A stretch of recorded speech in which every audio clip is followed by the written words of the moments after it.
अब जो भी होएगा देखा जाएगा, लेकिन उसके डालने से पहले आपको डाल देना चाहिए। ऐसा ना हो कि पता चले आप वेट करते रहो, संधि करते रह जाओ और वो उधर काम भी कर जाए, है ना। तो भारत सरकार को इसके बारे में ज़्यादा ढील डाले, क्योंकि वो बंदा सही नहीं है, वो बंदा सही नहीं है। ओके।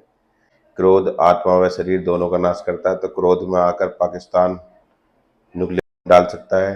हर बंदे को लेकर रखनी चाहिए ये मेडिसिन। भारत पाकिस्तान का युद्ध हो रहा है, बहुत टेंशन हो रही है, सब लोग परेशान है, क्या होगा कैसे होगा। पाकिस्तान का दिमाग फिर चुका है एक तरीके से कहे तो, है ना। और अब भारत का भी ऐसी मान लो, और आने वाले टाइम में देखो क्या होता है।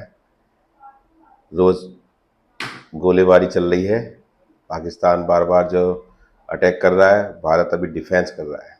डिफेंसिव सिस्टम भारत का बहुत स्ट्रांग हो रहा है, और भारत डिफेंस कर रहा है पाकिस्तान के हर एक अटैक को।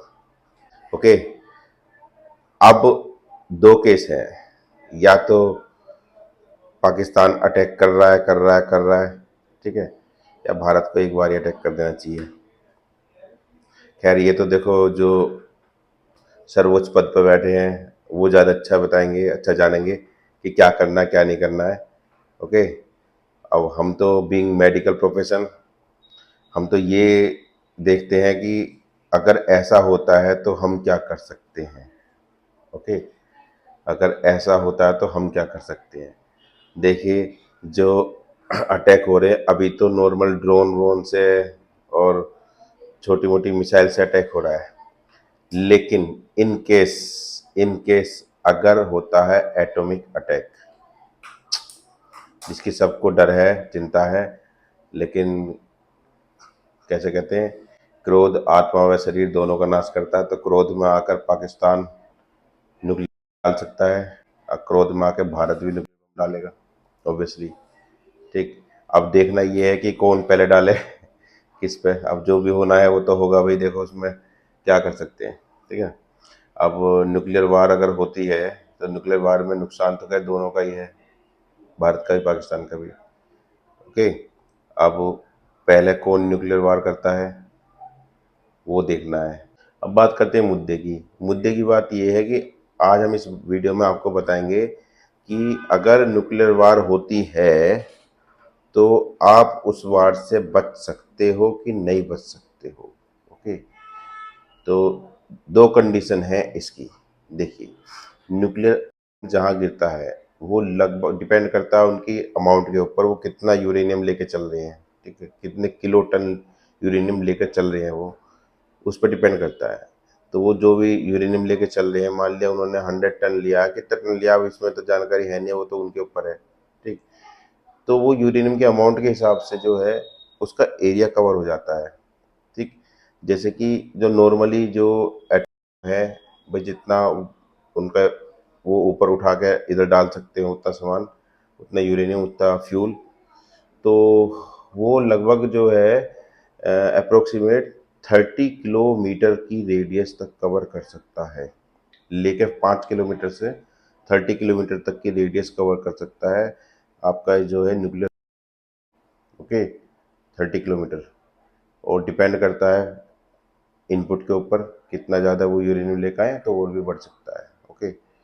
तो कहने का सेंस ये है कि जब न्यूक्लियर गिरता है तो जहाँ पर ये गिरेगा वहाँ का 5 किलोमीटर का एरिया, 10 किलोमीटर का एरिया, तो लगभग 5 किलोमीटर का तो ख़त्म होना ही होना है, उसका तो पता ही नहीं चलेगा, सेकंडों में वो गायब हो जाएगा। ठीक है। तो कुछ नहीं कर सकते वहाँ तो।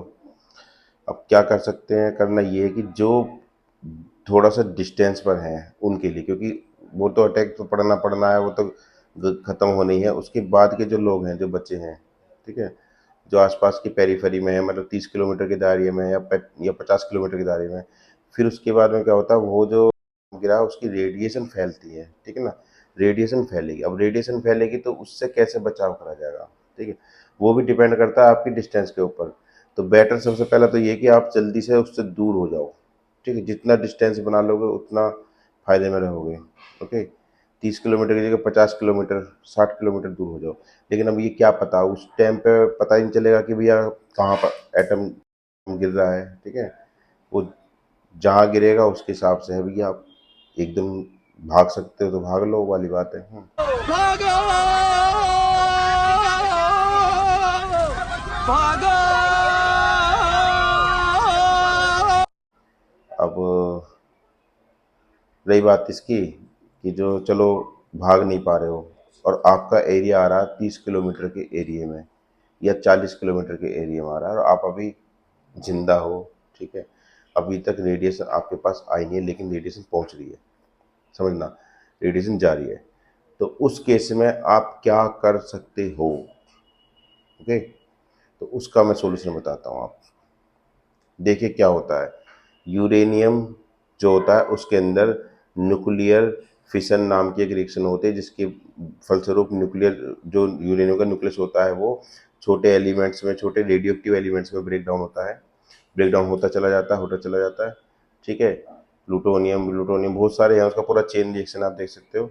तो वो चेन रिएक्शन के हिसाब से जाता है और जाते जाते वो जो उसमें एक प्रोडक्ट और बनता है जो होता है आयोडीन 131, आयोडीन 131।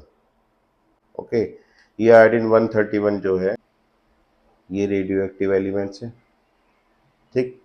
और ये आयोडीन 131 जो बना है यही हमारे लिए खतरनाक होता है। क्यों?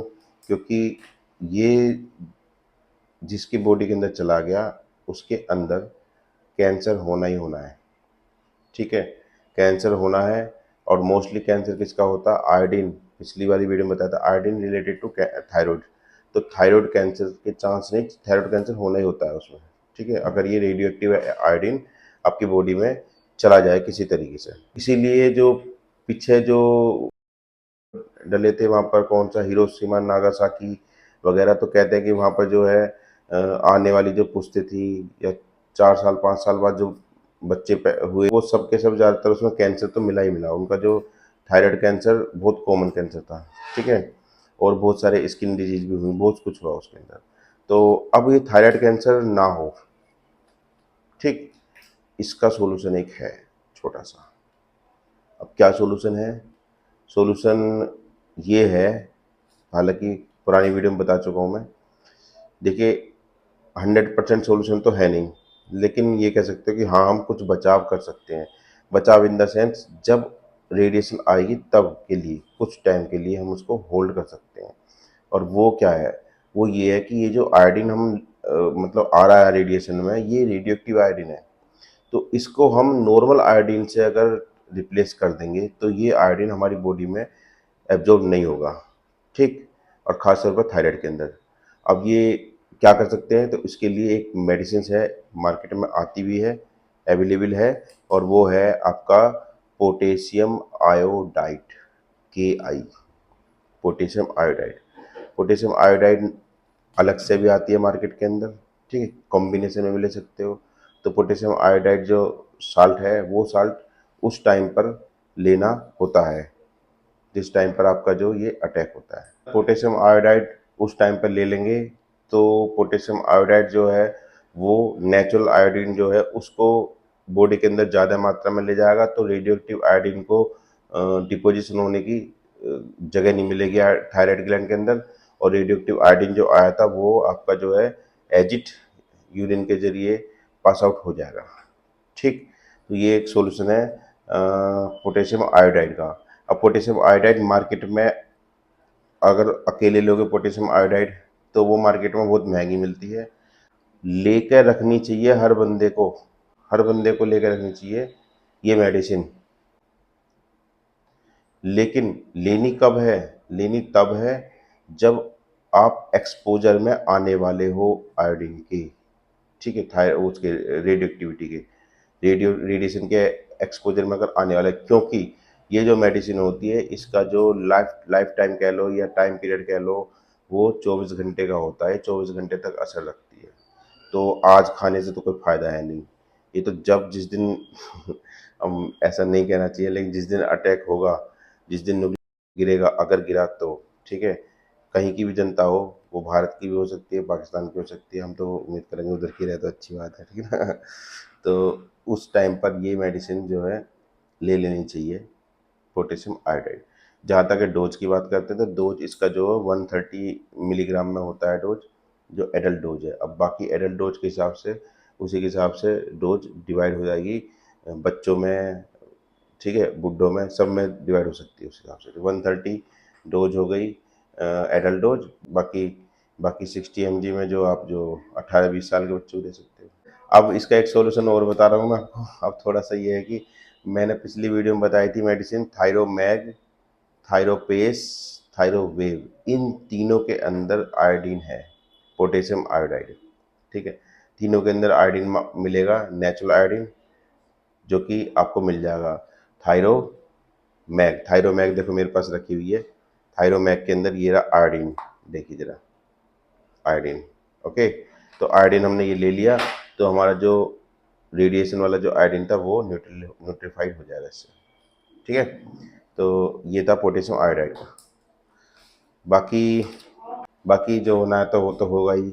कहाँ गिरता है, कैसे गिरता है, देखिए, उधर गिरेगा तो उधर भी लोग मरेंगे, इधर गिरेगा तो इधर भी लोग मरेंगे।